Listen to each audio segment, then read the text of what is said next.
What is up, guys? It is your hostess of your mostest, Danny G, coming at you live from the set, from the bedroom, and welcome. Welcome to Sipping Tea. And I guess there's nothing left to do, then let's get boiling, right? So anyways, today, we have a great review brought to you in part by King Kong versus Godzilla, the bad bitch himself in the Middle East. So, what did I think? Who do I think won? Well, guess what? I'm here to answer the important questions and to fill in the blanks, baby. Because that's what Danny G does. That is what sipping tea is all about. It's about spilling the pot, filling us up a cup, sitting back, and getting us a nice, cold drink. Maybe sometimes hot, because we're boiling, but still. So, anyways, Godzilla. Somehow, some way, he escaped from his little chamber. And I didn't watch the previous Godzilla, so maybe in the comments, eat me up or whatever, do what you must. Didn't watch the previous King Kong either, so I kind of did not know what was going on.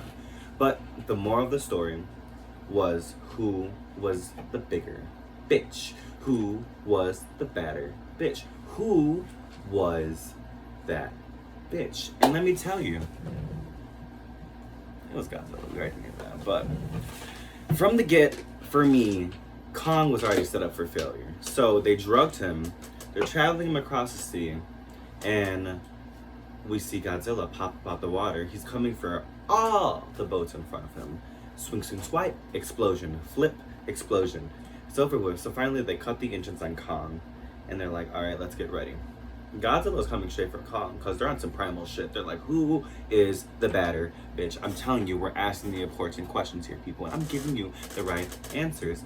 So, he's chained by his neck, by his wrist, by his ankles, on some like Jesus Christ on the cross type shit. Very bogus. And so this is what I mean, he was set up from the very get. Godzilla comes up from the bottom of the ship, knocks him over, flips him into the water. Kong is drowning, Godzilla's hitting him already. Finally, the people on the boat, they press the, like, you know, the button to release his chains, and Kong's able to fight back, so he's finally able to get a fighting chance. I don't know how much of a fight it actually was, because my bitch was drowning halfway through, but he did fire off a drop kick, one of many I might add, that I was very like, okay, Kong, okay. I see your grit, I see your determination to fight and to win, you know? So, anywho, Kong gets up on the platform. He thinks he's safe. He thinks he's out the water. I mean, technically he is, but he isn't on a Godzilla side. So he comes up, bam, they're fighting again. This time Kong sends his ass packing. Well, I think Godzilla kind of was just like, alright, I'm gonna let your ass rest. I fucked you up enough. But in all, Apex, right? Because the last movie, I guess is what I was told, because I was kind of catching up as I went. The last monster, which was like this 3-headed titan, and I guess all it needs is one long neck to connect throughout the others that King Kong destroyed. Apex, which is the place that was containing these monsters, were trying to replace Godzilla. Or just to take over as who is the bigger bitch that they can actually control. Because Godzilla was kind of like one of those monsters where you never know if he's on your side or not, but I kind of think it's just the propaganda that they built up against the monster to bring them down in kind of sort of way. So we fast forward, Kong, they start up the trip, they start going, and he actually makes it to Hollow Earth. So swing, swing, swing, he loses his grip somehow, right? And he's just getting dragged. So not only has my man got jumped, drowned, and like many other things, but now this nigga is getting dragged down a mountain slope. But he finally makes it to Hollow Earth, where they were trying to go. So, they make it to Hollow Earth, and then what happens, right?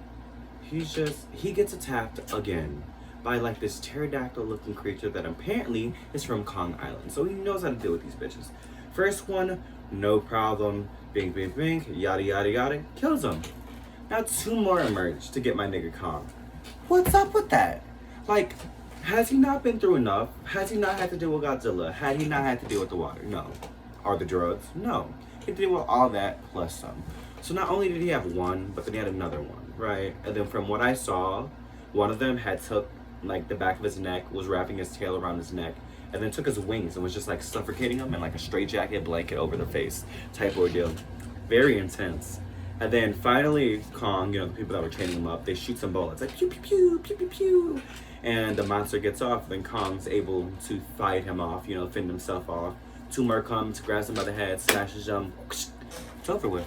Finally, Kong is able to like restore, and since he did that, rip the head off, drink some of that brain juice. Sees his inner monster come back out, you know, reestablish himself as that bad bitch that Godzilla kind of took away on the water, you know? Took away that monster in him. And he really needed that win. So anyways, they're traveling through these caverns, like, you know, these half-open caves. And they go and he finds what is presumed to be a Godzilla spike, kind of nailed to this piece of wood. So it's kind of like an axe. It's one of Godzilla's, like, you know, reptile scales that are going down his back. So there's a little bit of history there. So Kong's like already like, yeah. And so off the bat, they're in Hollow Earth, which is underneath where they originally were. So they kind of did like a whole like 180 just so they could be safe away from Godzilla. Kong, being the primate that he is and being on some primal shit, he could sense Godzilla like 100 meters up in the air.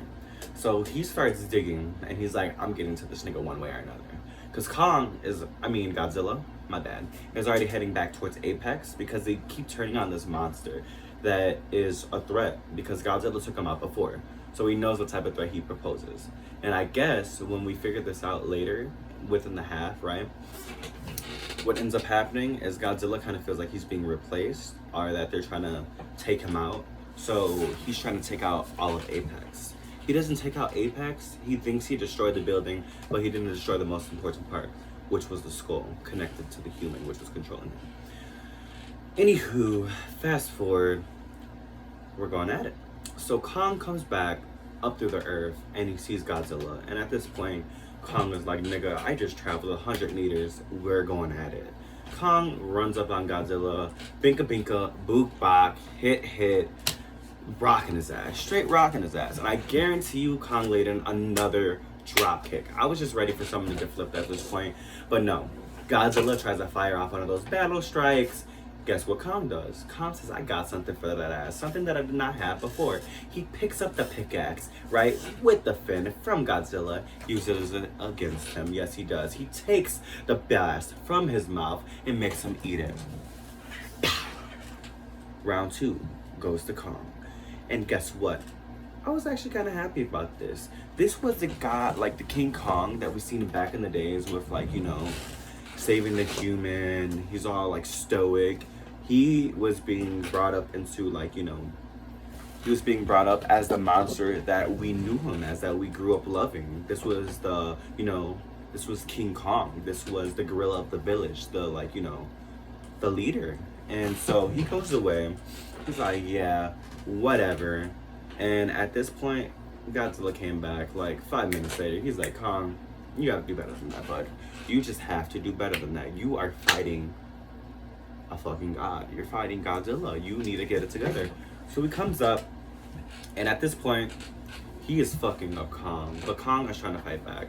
Godzilla was tired of his shit, though. He said, nigga, you're not even a threat. You're not even competition. So, like, just sit over there to the side. Sorry, I had to sip some tea. So anyways, at this moment, Godzilla's ripping up Kong's chest, and we're getting into like the later half of the movie, right? So we're already more than 3/4 gone of the movie.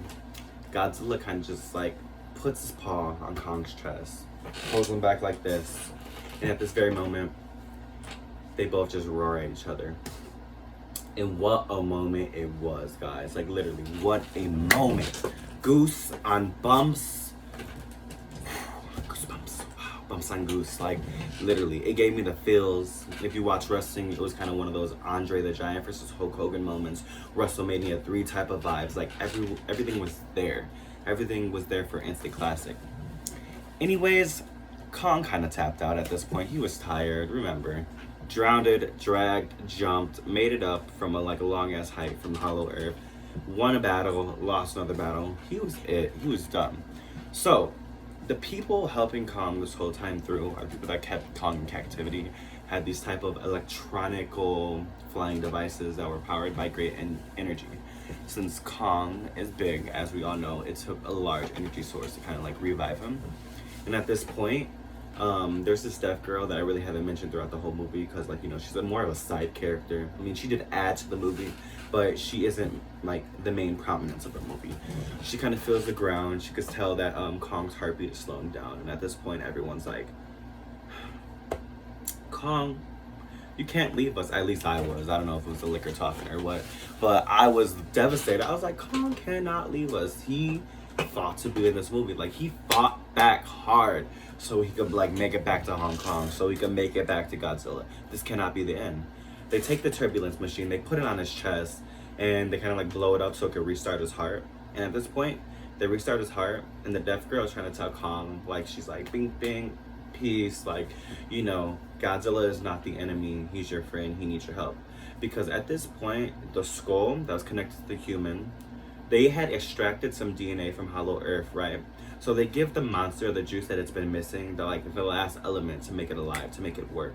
And as soon as they do it, the person that's controlling the monster kind of tells his boss, like, hey, we don't know what this does yet. We shouldn't, like, you know, we shouldn't power on the machine before, like, all the information that we know is detected about it, so it doesn't, like, you know, mess us up, fuck us up, or whatever you guys want to say. And the boss is like, I don't care. Take out Godzilla right now. He flips on the switch. It literally turns on him, fries his brain, blows up Apex, and so now the robotic monster that's supposed to imitate Godzilla but has the mind of the last Titan creature is like in full place. Like, he's in full motion at this point. We don't know just about the monster, but the monster has like turbulence underneath his skeleton. So every time he goes to hit Godzilla, it's like a mega punch. Like, he's like, Superman punch, hits him right in his mouth. Godzilla falls back. At this point, remember, Godzilla was doing all the damage. Godzilla was getting dry like a little bitch. Like, grabbed him by his neck, threw him through a building, picked him back up, threw him through another building. And then, you know, Kong's just waking up, so Kong's disoriented. Kong's like, I don't know who the hell, who is the enemy? And so finally, when he realizes it, Kong's like, all right, I'm gonna go help out my homie. So he goes back over to the pickaxe that has Godzilla's spike on him. Then he comes out, and when this monster, he's literally like ripping open Godzilla's mouth so he could shoot a ray into his head. Basically the final deletion. Kong kind of comes back and just like grabs him, distracts him, and that's when Godzilla was able to hit him like with a little ray, like bing. And they both just start getting his ass, like they're like right, left, right. But then there was also a moment where, you know, the Mega Godzilla with his turbulence ass backpack was just like rocking both of them. But finally they were able to defeat the monster, and then in doing so they had gained the mutual respect among monsters, like on some very primal, you know, primate stuff, like, you did this, you did that. So before I even watched the movie, my coworkers were like, did Godzilla win the fight? Did Kong win the fight? Who actually did win the fight? Like, was it more of a fight or was it a battle? And I kind of brought up this one saying that we always say in the wrestling world, it's like, you won the battle, but I won the war. So I think in this instant, like, maybe Godzilla won the battle, but overall, maybe Kong had won the war, just for the simple fact that he had to help out Godzilla in the end. What took away a lot from Kong to me was the amount of help that he was getting from the humans. I mean, the help that he was getting was necessary. Him being chained to the dock and not being able to fight back, he needed them to release him. But say if they never docked him on there, I mean, they couldn't have, but they had to. You know what I mean? You know what I mean. Like, I don't explain myself to y'all. Y'all get it. So, like, if they would have never had to dock him, they would have never had to help him. You know what I mean? Then again, it's the third round when Godzilla beat Kong again and they need to restart his heart. Like, it's just various moments in that took away from the physical aspects of how dominant Kong was and if he needed help. So I say if he did not need help, he would have been a stronger contender for Godzilla. But for the simple fact that he was drugged and he had all these different variables working against him, he wasn't as a viable contender as we would hope to see.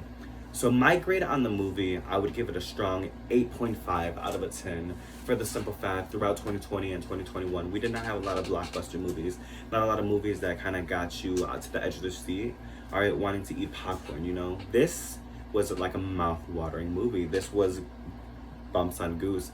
This was everything that like you could hope for and more. It had drama, it had story, it had heartbreak, it had action. It it honestly was a movie. This is what you call a movie. Like before, people put out like, you know, comedy flicks, or they put out horror movies, and you get all the way to the end and you're just sitting there and you're like, okay, this is it, what's more? This is like, you've seen it, and you see, when as soon as you see Kong and Godzilla walk away with this newfound respect, you're kind of like, what's next? Like, you know, it leaves you with that, like, enough of a cliffhanger to expect something more.